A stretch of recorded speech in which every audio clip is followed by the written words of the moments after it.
વ્યવહારિક ઉકેલ આપે છે કે જો લૌકિક કાર્ય છોડી દેશો અને લોકો તમારા વિશે જેમ તેમ કહેવા લાગશે કદાચ, અને તમારી અપકીર્તિ થશે ને, તો તમારા મનમાં ઉદ્વેગ થશે, અને એ ઉદ્વેગને કારણે તમારી ભગવત સેવા છૂટી જશે.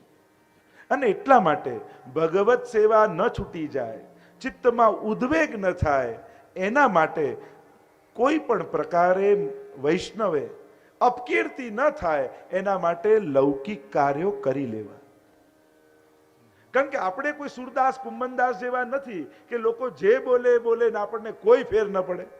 આવી સ્થિતિ ખરી આપણી?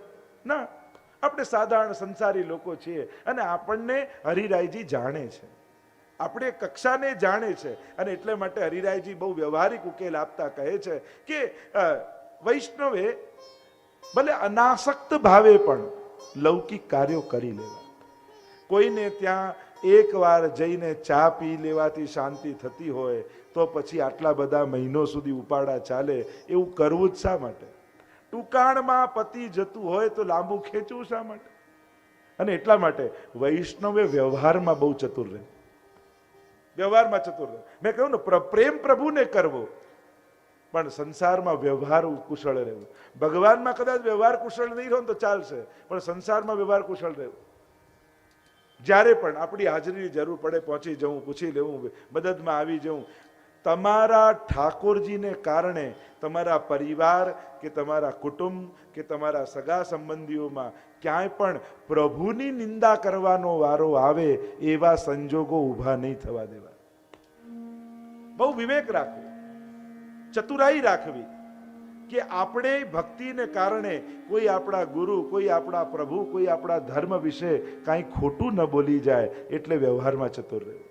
ઘણી વાર એવું થયું, અપ્રસને કારણે, અન્યાશ્રયને કારણે આપણે જ્યારે વ્યવસ્થિત ઢંગથી કોઈ વસ્તુ સમજાવી શકતા નથી અને આગ્રહ રાખીએ છીએ, ત્યારે એવી જગ્યાએ એવી વાત ન કરવી જેથી કોઈને, કારણ કે આપણે સમજાવીએ અડધું, પાછું સમજાવી ન શકીએ, અને એને કારણે ગલત ફહેમીઓ સમાજમાં ફેલાય છે કે જો આ પુષ્ટિ માર્ગી થયો ને એટલે આમ કરે, પુષ્ટિ માર્ગમાં આમ, પુષ્ટિ માર્ગમાં આમ, પછી લોકો પુષ્ટિ માર્ગ વિશે જેમ તેમ બોલવા લાગે.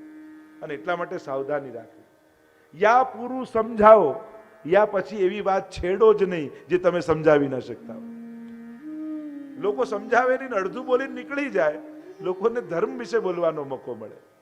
અને એટલા માટે સાવધાની રાખો. અમારે તો મહાપ્રભુજી પણ વિવેક ધૈર્યાશ્રયમાં કહે ને, પ્રતિકારો યદ્દચ્છાત સિદ્ધશ્ચેનાગ્રહી ભવે. દુઃખ દૂર કરવાનો ઉપાય મળી જાય ને તો એને ભોગવવાનો બહુ આગ્રહ નહીં રાખવો. ભગવાને દુઃખ આપ્યું એટલે ભોગવો, પણ ના, ઉપાય આપી દીધો તો ઉપાય કરી લો, નીકળી જાવ એમાંથી. દુઃખી જ રહેવું એ કઈ ભક્તનું લક્ષણ નથી. દુઃખ અને વિરહમાં ફરક છે. અને એટલા માટે દુઃખ દૂર કરવાનો ઉપાય હોય, ડોક્ટરની દવા લેવાથી તાવ જતો રહેતો હોય તો આગ્રહ ના, ભગવાન મારો તાવ મટાડી દેશે, ભગવાન બધું સારું કરી દે, એમ કરીને અરે ગોળી ખાઈ લેવાથી મટી જતું હોય તો ભગવાનને વૈકુંઠથી દોડાવવાની શું જરૂર છે? સીધો સરળ ઉપાય મળી જતો હોય, જેનો ઉપાય હોય એ ઉપાય કરી લો. મહાપ્રભુજી કહે છે, એવો દુરાગ્રહ કેમ રાખો છો કે ના આ હોય તો જ કરું? ના, જો ભગવાને એટલે જ બુદ્ધિ ઉપર આપીને દિલ નીચે આપ્યું, કારણ કે આ સંસારને બુદ્ધિથી એ રીતે હેન્ડલ કરો કે મન બગાડવાનો વારો જ ના આવે.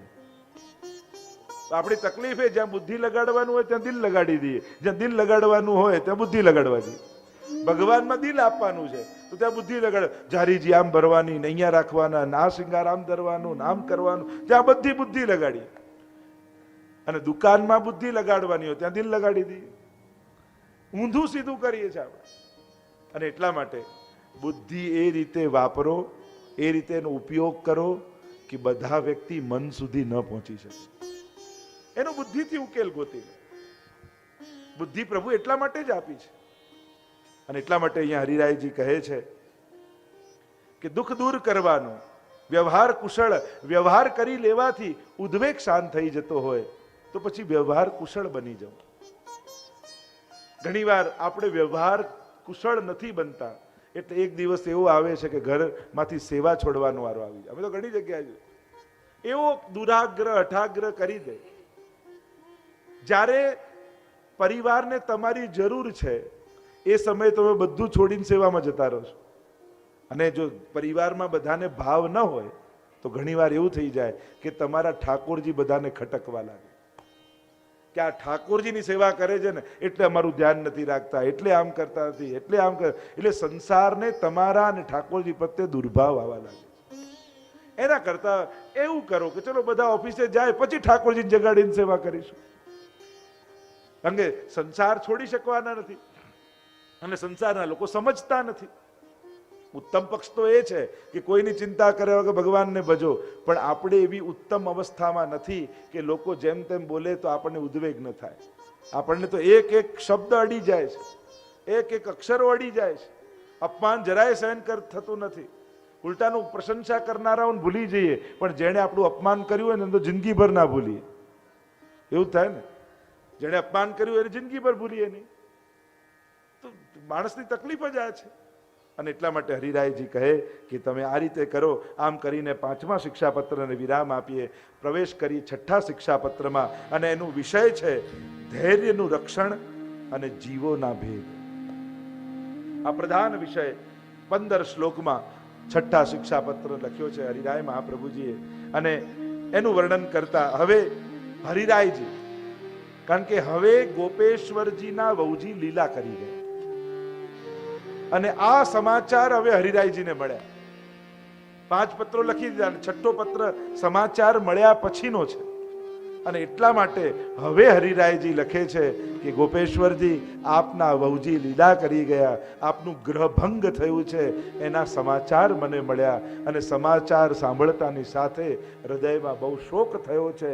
એ વાત લખતા પહેલું શ્લોક હરિરાયજી લખતા કહે, ગૃહભંગ સમાચાર શ્રુતા શ્રુતિ વિષાયિતા તદર્થં લિખ્યતે કિંચિત સમાદાનાય ચેતસ.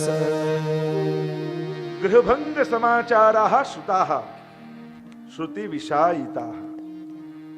કાનને વિષરૂપ લાગે એવા આપના ગ્રહભંગના સમાચાર મેં સાંભળ્યા.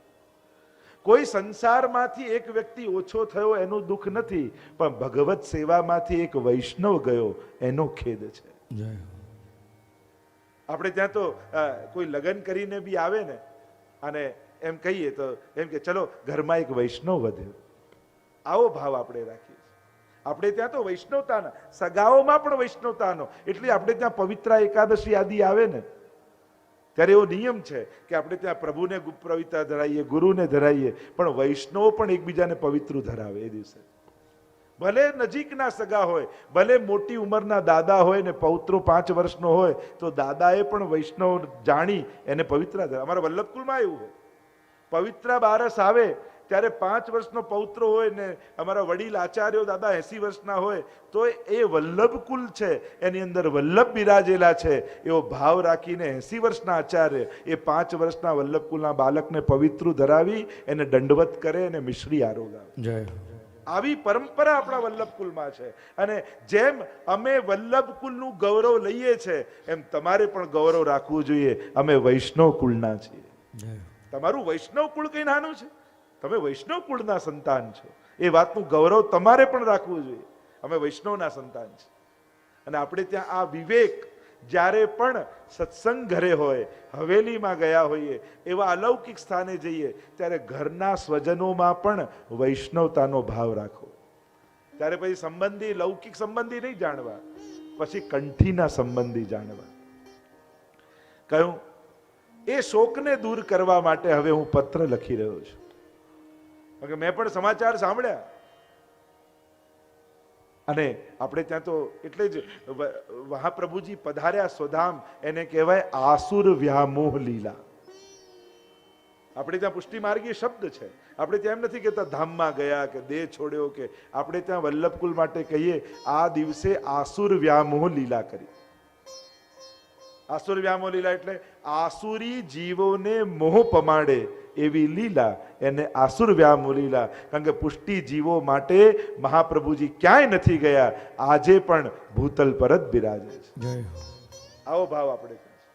જ્યારે મહાપ્રભુજી લીલામાં પધારી રહ્યા હતા ત્યારે વૈષ્ણવે પ્રશ્ન કર્યો કે જયરાજ, આપ પ્રગટ રૂપે ભૂતલ પર ન બિરાજતા હો તો અમને આપનો પ્રગટ અનુભવ ક્યાં થાય, કઈ રીતે થાય? ત્યારે મહાપ્રભુજી આજ્ઞા કરી કે હું ભૂતલ ત્યાગ કરીને પણ આ 5 સ્વરૂપે સદાય પ્રગટ સ્વરૂપે ભૂતલ પર બિરાજીશ, અને આમાંથી કોઈ એકનો પણ જીવ આશ્રય કરશે તો એને પ્રગટ મારો અનુભવ થશે. અને આ 5 સ્થાનો બતાવતા મહાપ્રભુજીએ કહ્યું કે હું મારા ગ્રંથોમાં બિરાજું છું, મારી પાદુકાજીમાં બિરાજું છું, જપની માલાજીમાં બિરાજું છું, મારા બેઠકજીમાં હું બિરાજું છું. અને એમ ગણાવતા મહાપ્રભુજીએ કહ્યું મારા વંશમાં પણ હું બિરાજું છું. આ 5 સ્થાનો મહાપ્રભુજીએ બતાવ્યા કે ત્યાં પ્રગટ સ્વરૂપે આજે પણ મારો અનુભવ તમને થશે. અને એટલા માટે આપણે ત્યાં ભગવાનદાસ આદિની વાર્તા આવે છે કે જ્યારે પ્રભુ આસુર વ્યામો લીલા કરીને પધાર્યા અને જ્યારે એક વૈષ્ણવ એમને મળવા આવ્યા, કહ્યું ભગવાનદાસ તમને તો વલ્લભમાં આટલી અનન્ય આસક્તિ છે, અને મહાપ્રભુજી જ્યારે લીલામાં પધારી રહ્યા હતા ત્યારે તમે દર્શન કરવા ના આવ્યા, તમે તો કાશીમાં જ રહો છો. ત્યારે હસવા લાગ્યા, અરે મહાપ્રભુજી ક્યાં પધાર્યા છે? અરે હું જોઈને આવ્યો છું, ભૂતલનો ત્યાગ કરીને મહાપ્રભુજી સ્વધામ પધારી ગયા. ત્યારે વૈષ્ણવ હસવા લાગ્યા, આવો મારી સાથે. પોતાની ઘરની અંદર લઈ ગયા, સોયવાનો ઓરડો હતો, કહ્યું કે આ દરવાજો ખોલો, અને જ્યાં વૈષ્ણવે દ્વાર ખોલ્યું જુએ તો મહાપ્રભુજી ત્યાં પ્રગટ સ્વરૂપે સંધ્યા વંદન કરી રહ્યા છે. અને અનુભવ કરાવ્યો કે દૈવી જીવોને છોડીને મહાપ્રભુજી ક્યાંય નથી ગયા, વૈષ્ણવોને ત્યાં તો પ્રગટ રૂપે શ્રી વલ્લભ બિરાજે છે. કદાચ બેઠકજીમાં ઝારીજી ભરવા તમે ન જઈ શકો, પણ તમારા ઘરે કોઈ વૈષ્ણવ આવે અને એને જલ પીવડાવો ને તો એના હૃદયમાં બિરાજતા વલ્લભની ઝારીજી ભરાનું પુણ્ય તમને મળી જાય. એક વૈષ્ણવને જલપાન કરાવો તોય ઝારીજી ભર્યા બરાબર છે. અને એટલા માટે આ પ્રગટ સ્વરૂપ શ્રી વલ્લભના માનવામાં આવ્યા છે. અને એટલા માટે આપણે ત્યાં શબ્દ છે આસુર વ્યામો લીલા, દૈવી જીવો માટે તો આજે બધી જ લીલાઓ પ્રગટ જ છે. આસુરી જીવોને મોહ છે કે આ પ્રગટ્યા અને આ ગયા.